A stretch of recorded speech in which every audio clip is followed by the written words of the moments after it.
Hello and welcome to our first posted Bible study. And it is a wonderful thing that we get to be able to do this. It's so unfortunate that we had to stop when we did with our 10 to 11 o'clock Tuesday morning Bible studies.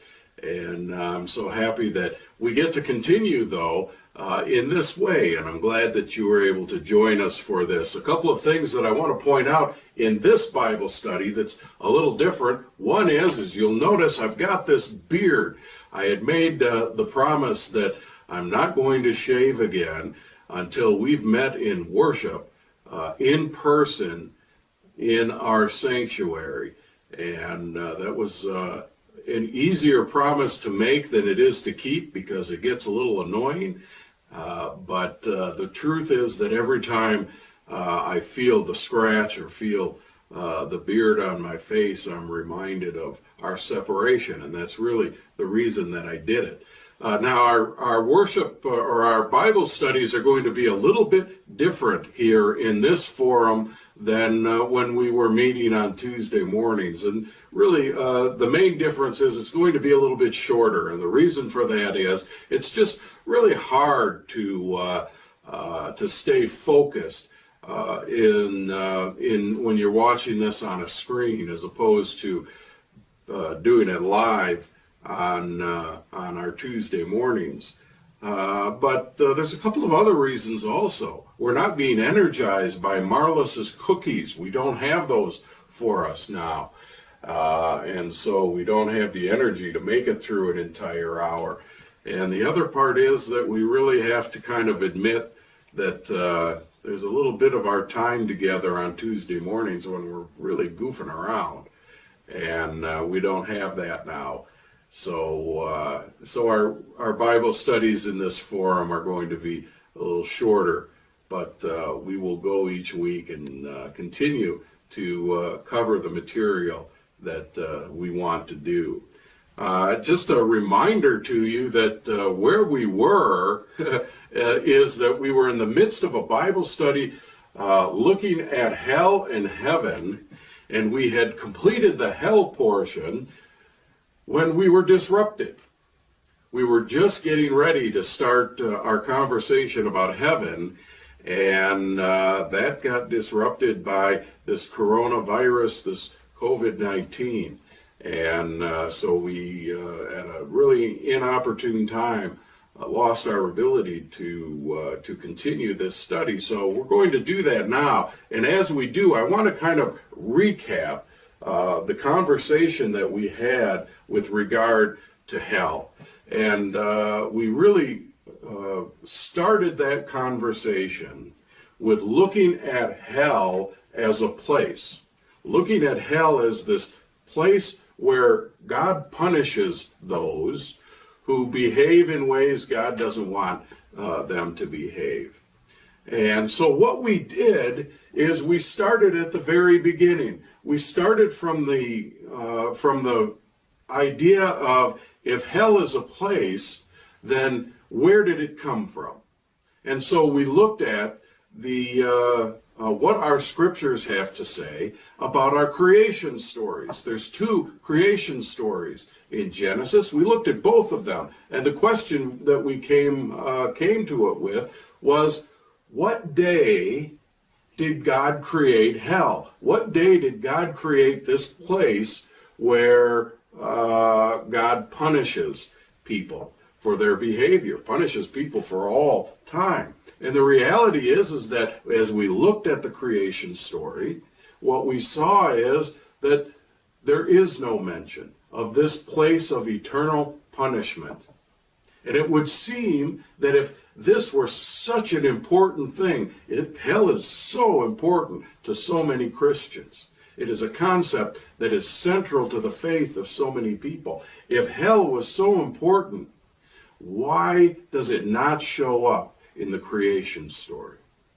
And it might be it wasn't in the creation story because sin hadn't yet been part of the human experience. And so we looked at the Adam and Eve story when sin is introduced into human experience. Surely, in the story of Adam and Eve in the first sin, God must have responded by saying, you're going to spend eternity burning in hell because you ate the fruit from this tree that I told you not to do.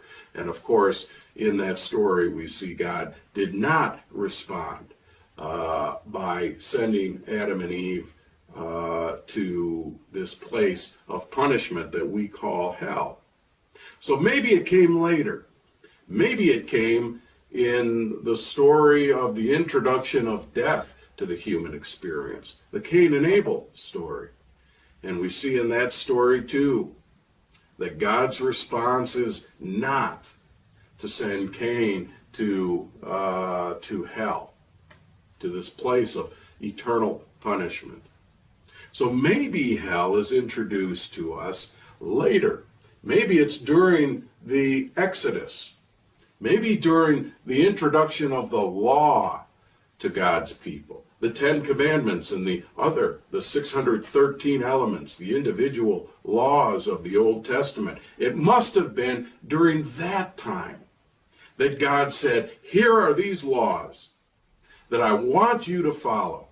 And if you don't, you're going to find yourself burning in this place I created called hell. You're going to burn there for all eternity.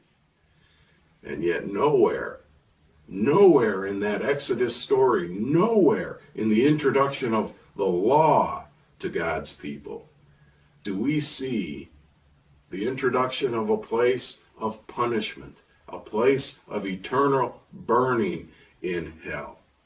In fact, in all of the Old Testament scripture, there is no discussion of a place of eternal punishment. Of course, what we talked about and what we learned is that would come much, much, much later, when God's people were introduced to the Hades of Greek mythology. It's Greek mythology that would introduce that concept of a place of eternal punishment, not our scriptures. And so what is so important to so many people that are part of Christianity and other religions is this notion that we have a God of punishment and reward. And the problem, the resistance that so many people have with the idea that there is not a hell, the problem they have with that is that if there's not a place of punishment, then there must not be a place of reward. That's how central this notion of God being motivated by punishment and reward. And I have to say that there is some truth to that logic. There is some truth to the logic that says there's no place of punishment, so there is no place of reward. And the truth in that logic is this, and that is not that there isn't a heaven, but the truth in that logic is that heaven is not a place of reward. Heaven is not a place where God rewards us. Us being able to get to heaven is not a reward for our good behavior. It's not our reward for going to church every week. It's not our reward for giving to the church. What we see in Scripture, what we see in the gospel of Jesus Christ is that heaven is not a reward for us. It is a gift to us. And so where we are going to start our conversation now with heaven is to point out that unlike hell that is not referred to in our scriptures, unlike this place of punishment that we find nowhere in Scripture, heaven as a place is absolutely part of our scriptures, Old Testament and New Testament. And I want to begin this with a reading from John 14. This is from the 14th chapter of John. You've heard me talk about this if you've ever been to a funeral that I have done. You've heard these words. This is John 14, beginning at chapter 1. Jesus is talking to his disciples, and he says this, "Do not let your hearts be troubled." Now, this is when Jesus is preparing his disciples for his own ascension. This is Jesus preparing his disciples for that time after the resurrection when Jesus is going to ascend, to return to heaven. And Jesus says, "Do not let your hearts be troubled. Believe in God. Believe also in me. In my Father's house there are many dwelling places. If it were not so, would I have told you that I go to prepare a place for you?" We're hearing here that heaven is an actual, real place. "And if I go and prepare a place for you, I will come again and will take you to myself, so that where I am, there you may be also. And you know the way to the place where I am going." This is Jesus speaking to us, our scriptures in John 14 telling us that yes, heaven is an actual place. We don't have to worry about that. But I want to start now to talk about the word heaven. Heaven is an English word. It's an English word that we use to reference the place where God lives. Before the modern English word of heaven, there was an old English word that was Hephan, which means the sky.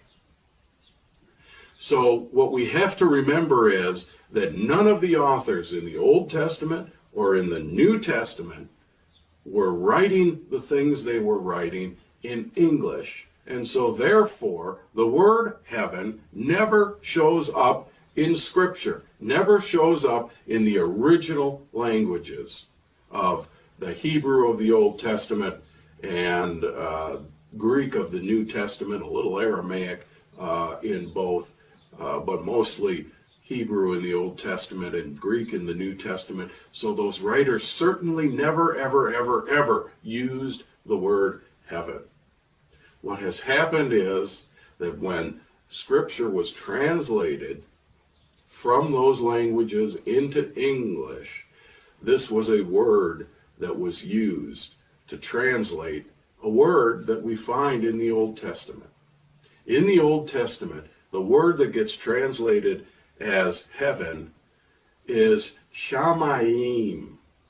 All right. Now, in Hebrew, when we have a word that ends with I am, that means that it's plural. So the single word heaven is actually translating a Hebrew word that is a plural word. It means more than one. It means that there are multiple of these heavens. And so what we need to do is understand Old Testament cosmology. Right? Cosmology is just a word that means our understanding of the universe, our understanding of Earth. And the Old Testament cosmology included a flat Earth. Right? So the understanding was that the Earth was flat. Below the Earth was Sheol, the place of the dead, the place where the dead went. That was understood to be below the flat Earth. But above the flat Earth, there were a series of multiple domes.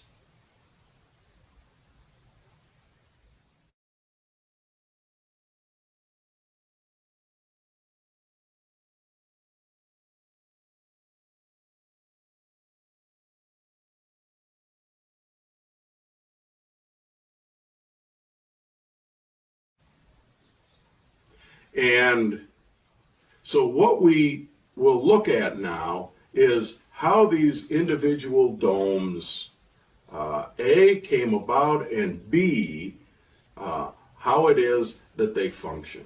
And so for this, we need to go back to the creation story that we find in Genesis. And so we're going to go to Genesis 1. It would have been very easy for me to have my Bible there already. We're going to go to Genesis chapter 1. And what we're going to see at verse 6 through 8, is the description of the lower of those domes. In fact, the lowest of those domes. This is Genesis 1, beginning at verse 6. God said, "Let there be a dome in the midst of the waters, and let it separate the waters from the waters." So God made the dome and separated the waters that were under the dome from the waters that were above the dome. And it was so. God called the dome sky. So what we're talking about here is that the first understanding of heaven, the first use of this word that gets translated as heaven, is a dome from where the rain falls. Right. Now, the second dome that we see, we read about again in Genesis 1, beginning at verse 14. God said, "Let there be lights in the dome of the sky to separate the day from the night, and let them be for signs and for seasons and for days and years, and let them be lights in the dome of the sky to give light upon the earth." And it was so. God made the two great lights, the greater light to rule the day, the lesser light to rule the night, and the stars. God set them in the dome of the sky to give light upon the earth. So we have a dome from where rain comes. Below that is a dome of the sun and the moon and the stars. And then we hear about the lower of these domes. And we hear about this at verse 20. God said, "Let the waters bring forth swarms of living creatures, and let birds fly above the earth across the dome of the sky." Now, each of these places where it talks about the dome, in this case, the dome of the sky where the birds are flying, the word in the original Hebrew that is translating the dome of the sky is the plural word that we translate as heaven. But then there is another. There is another heaven that is above all of these. And this is sometimes called the heaven of heavens. In ancient Near East language, certainly in ancient Hebrew, one way to give emphasis to something is by repeating it. So we call this the highest heaven, or the heaven of heavens. And this is the heaven that is the dwelling place of God. And we need to remember that Jesus is God. In John's Gospel, in the beginning was the Word, and the Word was with God, and the Word was God. And the Word became flesh and dwelt among us. And then in John 14, we hear Jesus warning, Jesus encouraging his disciples that Jesus is going back. Jesus, God, is going back to God's dwelling place, to heaven. And in that dwelling place, we hear in John 14 that Jesus is preparing a place for all of us. And that Jesus will come again and will take us to the place that Jesus had prepared for us. And so we have this heaven that is above all heavens, that is the dwelling place of God. And we hear this referred to in many places. I'm going to just give a couple of examples of this. In 1 Kings chapter 8, beginning at verse 27.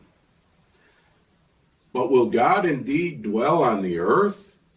Even heaven and the highest heaven cannot contain you, much less this house that I have built, talking here about the temple, much less this house that I have built. As we go now to verse 30, hear the plea of your servant and of your people, Israel, when they pray toward this place.